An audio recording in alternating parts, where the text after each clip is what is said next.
Hey guys, welcome back to your own academy that is A to Z chemistry.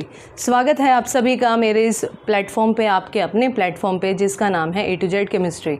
तो zero से hero के सफ़र में chemistry की एक नई शुरुआत करते हुए आज की क्लास डेडिकेटेड रहेगी उन सभी बच्चों को जो एनडीए का एग्ज़ाम देना चाहते हैं या जो इस टाइम पे क्लास 11th के अंदर हैं। Very top most important topic for the class 11th student and also for the NDA students. ये टॉपिक जितना 11th क्लास में ज़रूरी है उतना ही एनडीए क्लास में भी उतना ही ज़रूरी है। तो बहुत ज़्यादा अच्छा टॉपिक है आज का। तो करते हैं start. Laws of chemical combination आज का टॉपिक रहेगा, laws of chemical combination. Total कितने लॉज हैं? टोटल 5 लॉज को हमने पढ़ना है। हाँ जी, टॉपिक है मेरे पास लॉज ऑफ केमिकल कम्बिनेशन।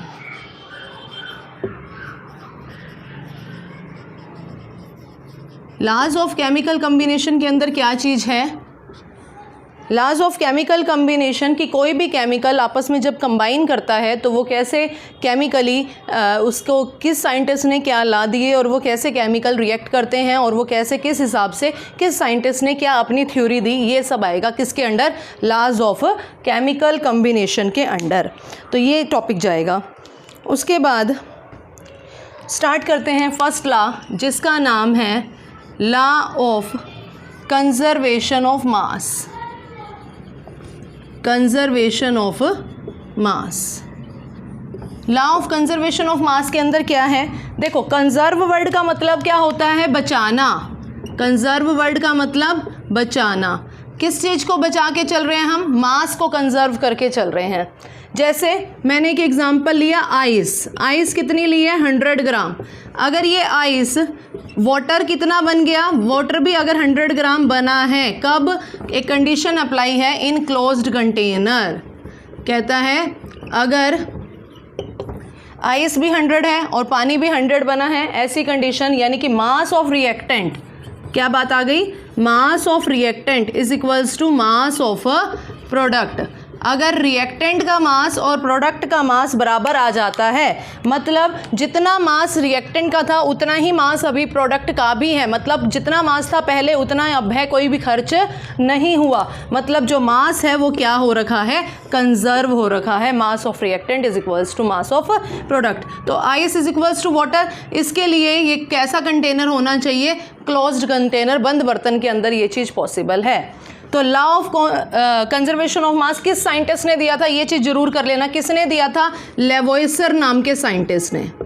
लेवोइसर। अच्छा, लेवोइसर से एक और बात याद आ गई। लेवोइसर भाई साहब को ही फादर ऑफ केमिस्ट्री भी कहा जाता है। वेरी इंपॉर्टेंट पॉइंट, जिसको नहीं पता नोट कर लेना।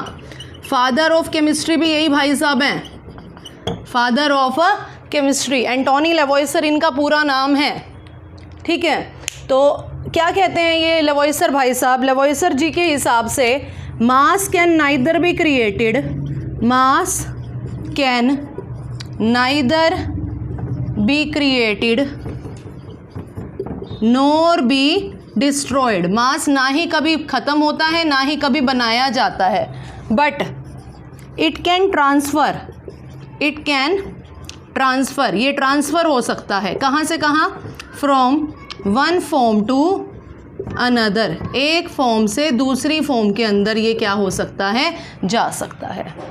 ये था पूरा law of conservation of mass. किसके द्वारा दिया गया था? लेवोइसर जी के द्वारा दिया गया था। एंटोनी लेवोइसर इनका पूरा नाम है। इन्होंने कहा कि मास जितना रिएक्टेंट का होगा उतना ही प्रोडक्ट का रहना चाहिए। अगर ऐसा होता है तो कंजर्वेशन ऑफ मास को ओबे कर रहा है।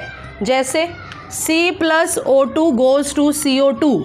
अगर ये यहाँ पे 12 है, ये 32 है, तो ये 44। चेक करना जरा, 44 इज इक्वल्स टू 44। तो क्या ये law of conservation of mass को ओबे कर रहा है? यस। समझ आ गया? तो इस हिसाब से ये लॉ था। फटाफट से इसका स्क्रीनशॉट ले लो। Done.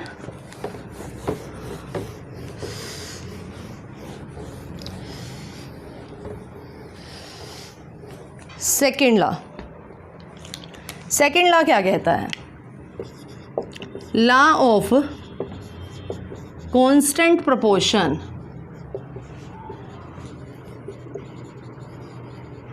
Law of constant proportion. देखो भाई नाम से समझने की कोशिश करो।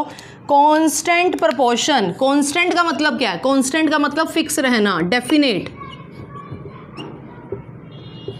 Fix, same. प्रोपोर्शन बोले तो रेशो, किस चीज़ के रेशो की ये बात कर रहा है? एटॉमिक मास के रेशो की बात कर रहा है। Special very very important point, किसके रेशो की हम यहाँ पे बात कर रहे हैं? हम डिस्कस कर रहे हैं एटॉमिक मास के रेशो की। इसके बारे में किस साइंटिस्ट ने क्या कहा था? एक साइंटिस्ट थे जिन्होंने लॉ ऑफ कांस्टेंट प्रोपोर्शन दिया। उस साइंटिस्ट का नाम क्या है? इस साइंटिस्ट का नाम है जोसेफ प्राउस्ट। क्या नाम है? Joseph Proust. जे प्राउस्ट कहा जाता है, जे प्राउस्ट। जे प्राउस्ट के द्वारा ये इन्होंने क्या कहा? इन्होंने कहा अ कंपाउंड, किसी भी एक कंपाउंड को अ कंपाउंड में फॉर्म्ड, कहता है एक कंपाउंड बहुत सारे तरीक़ों से बन सकता है। Formed from many number of method, many number of method. एक कंपाउंड को बनाने के 2 या 2 से ज़्यादा मेथड हो सकते हैं, but the ratio of their atomic mass of each element, कहता है हर एक एलिमेंट के एटॉमिक मास की ratio should be always same, always definite रहनी चाहिए। ये लॉ किसने दिया था? लॉ ऑफ कांस्टेंट प्रोपोर्शन किसके द्वारा दिया गया? जोसेफ प्राउस्ट के द्वारा। इनका क्या कहना है कि एक कंपाउंड को बनाने के बहुत सारे मेथड हो सकते हैं, चाहे आप किसी मर्जी मेथड से बना लो, उस कंपाउंड के अंदर जो एलिमेंट हैं उसके एटॉमिक मास की रेशो हमेशा क्या रहेगी? सेम। देखते हैं इसके एग्जाम्पल पे आइए। इनके एग्जाम्पल में क्या चीज़ कही गई? एग्जाम्पल, CO2 को बनाने के बहुत सारे मेथड है। एक कंपाउंड है मेरे पास CO2। पहला method C+O2 goes to CO2, ठीक है, पहला मेथड जिससे आपने CO2 को प्रिपेयर कर लिया। दूसरा मेथड, कैल्शियम कार्बोनेट को CaCO3 को आप हीट करते हो, कैल्शियम ऑक्साइड प्लस CO2 बनता है। दूसरा मेथड जिससे आपने CO2 बना लिया। तीसरा मेथड जिससे आप CO2 बना सकते हो वो क्या हो सकता है? C plus half O2, CO बन गया, और फिर CO के अंदर दोबारा हाफ O2 कर दिया, तो ये क्या बन गया? CO2 बन गया। मतलब ये स्टेप 2 के अंदर बना, स्टेप 1, और ये बना आपका स्टेप नंबर 2। अब ज़रा ध्यान दीजिए, इन तीनों स्टेप के अंदर जो मैं बना रही हूँ वो क्या सेम है? CO2 CO2 CO2। CO2 के किसी भी मर्जी मेथड से बनाया, कार्बन और ऑक्सीजन की रेशो क्या रह रही है हमेशा? ज़रा चेक करो, कार्बन कितना है? क्या चेक करना है इसका? एटॉमिक मास चेक करना है। कार्बन का एटॉमिक मास 12, ऑक्सीजन का मास, एक ऑक्सीजन 16 है, 16, तो 2 ऑक्सीजन कितनी होंगी? 32। ये लो जी, 4 से काटना, 3:8। कहता है किसी मर्जी मेथड से बना लेना कार्बन डाइऑक्साइड को, उसके जो एटॉमिक मास की रेशो है ना, चाहे सूरज से ले आओ, चाहे चांद से ले आओ, चाहे पृथ्वी से ले आओ, चाहे अग्नि से ले आओ, अरे भाई साहब कहीं से मर्जी कार्बन डाइऑक्साइड ले लेना, वो जो एटॉमिक मास है उसकी रेशो उतने की उतनी ही रहेगी। समझ गए मेरी बात?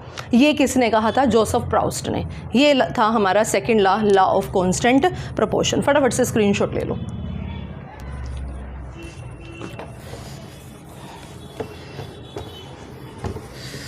थर्ड लॉ,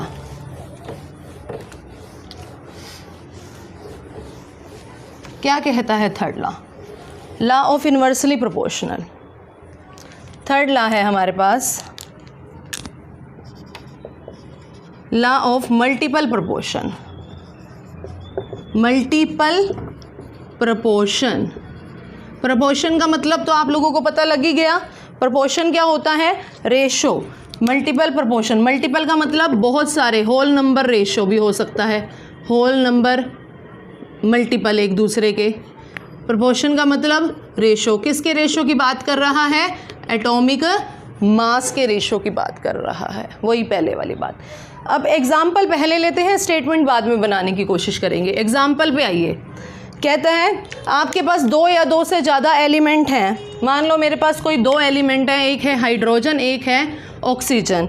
इस एलिमेंट से बहुत सारे कंपाउंड बन सकते हैं, तो मैंने कोई दो प्यारे प्यारे कंपाउंड बना दिए। सबसे पहला कंपाउंड इन दो से मिलके बनने वाला H2O, दूसरा कंपाउंड H2O2, ठीक है, बना दिया।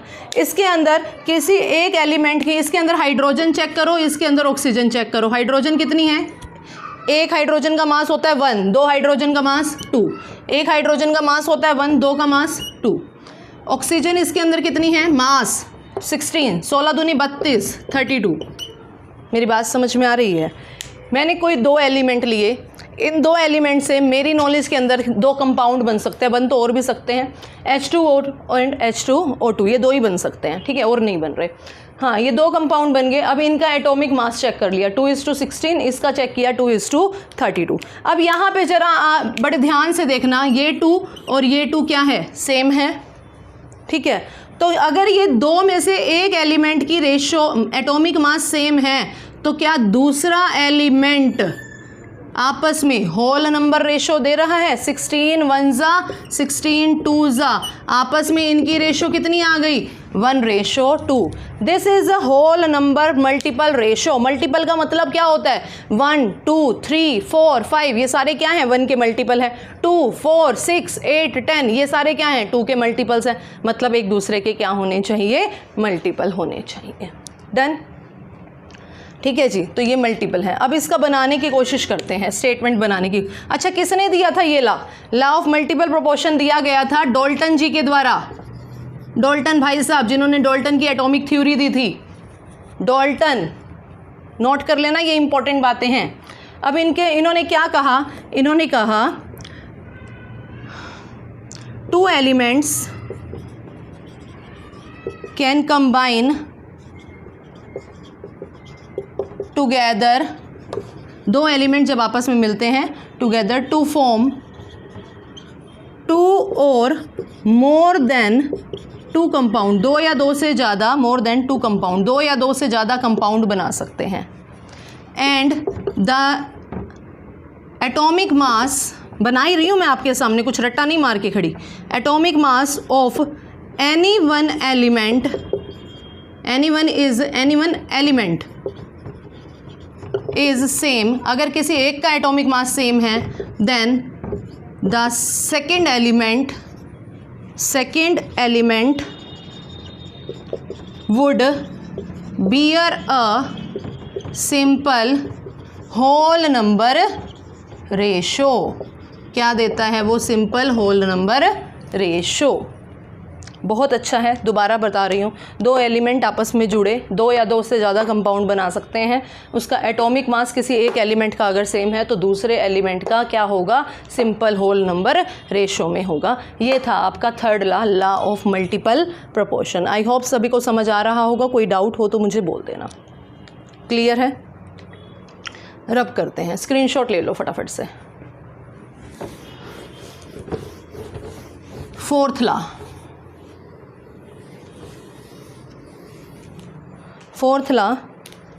Of reciprocal proportion.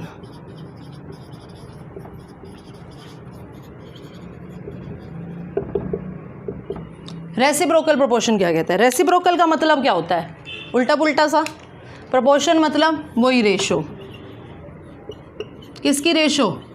Atomic mass की रेशो की बात कर रहा है। क्या बात आई इसके अंदर? बड़े ध्यान से सुनना, अच्छा है ये। अच्छा, किसने दिया था ये law? The law is given by Richter. एक भाई साहब हैं, रिचर नाम के साइंटिस्ट है। रिच, TLER, ये जो L आता है ये साइलेंट होता है। रिचर कहा जाता है इनको, लिखा रिचलर जाता है बट बोला क्या जाता है? रिचर। ठीक है, इन्होंने क्या कहा पहले सुनते हैं।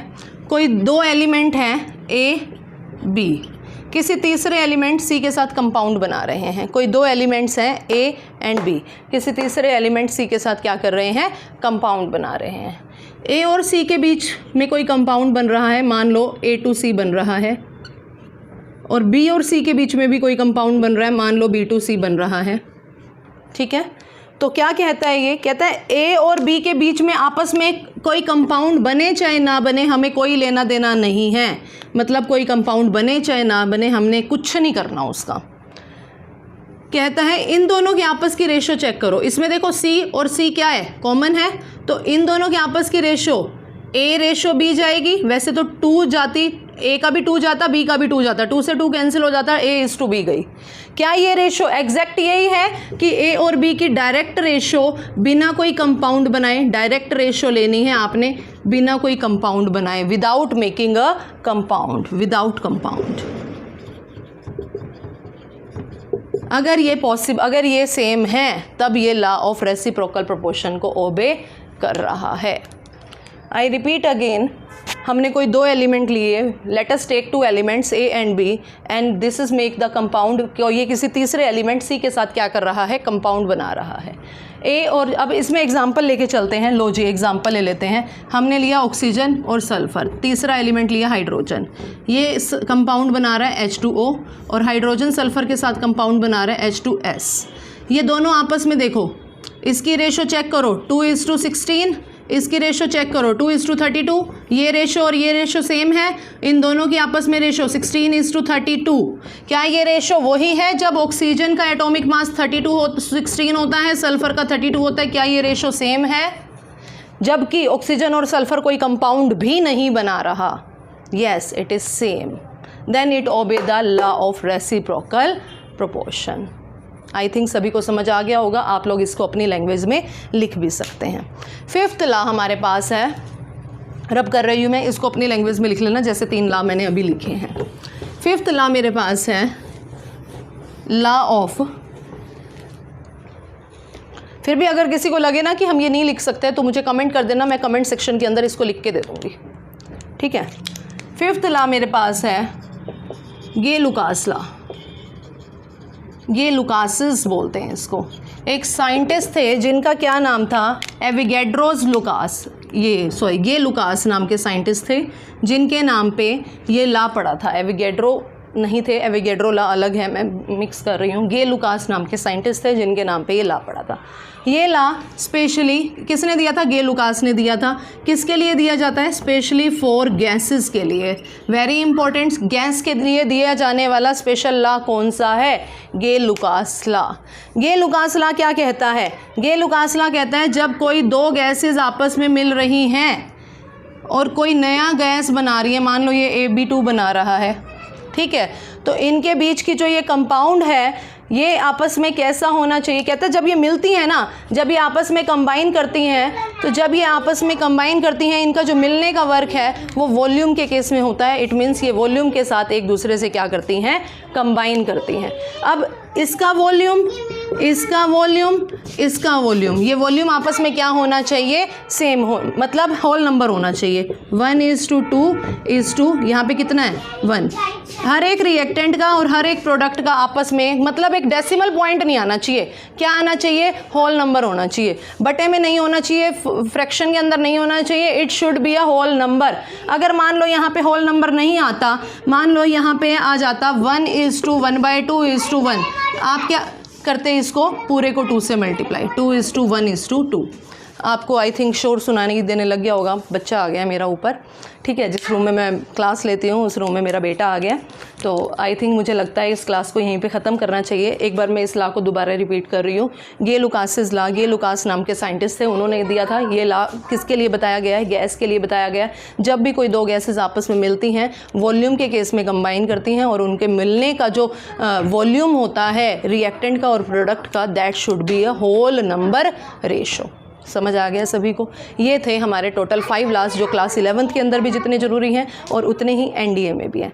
आई थिंक आप सभी को अच्छा लगा होगा। कमेंट सेक्शन में कमेंट करके ज़रूर बताइएगा कि आज की क्लास आपको कैसी लगी। चैनल को बहुत आगे तक लेके जाना। ये मेरा बेटा है, meet my child, he is my own son, मेरा खुद का ही है, ठीक है। तो कल मिलेंगे आपसे फिर NDA की क्लास में। Okay, bye bye.